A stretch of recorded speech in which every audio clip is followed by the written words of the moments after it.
Hai guys, siapa nih yang masih bingung cara setting jam tangan kalender?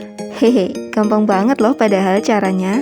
Tonton video ini sampai akhir ya, dan jangan lupa buat subscribe, like, komentar, dan share video-video kami di sosial media kalian.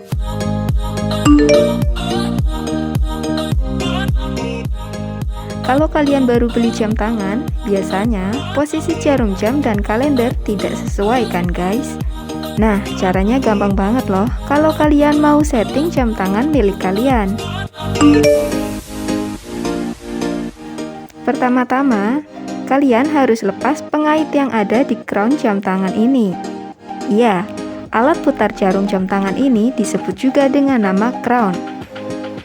Kemudian, kalian bisa langsung putar crown untuk mengatur posisi jarum jam dan menit sesuai dengan waktu sebenarnya.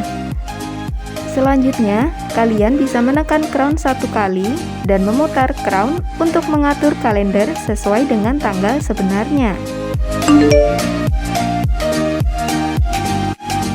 Agar jam tangan siap buat kalian pakai, jangan lupa tekan crown sekali lagi untuk mengunci agar kalender atau jarum jam tidak berubah-ubah.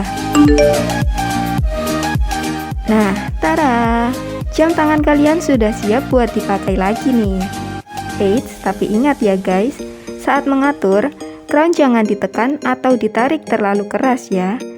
Biar crown yang ada di jam tangan kalian tidak lepas dan merusak jam tangan milik kalian. Nah, gimana? Gampang banget kan? Semoga video ini bermanfaat buat kalian yang masih kebingungan sama cara setting jam tangan kalender. See you on our next video and bye-bye!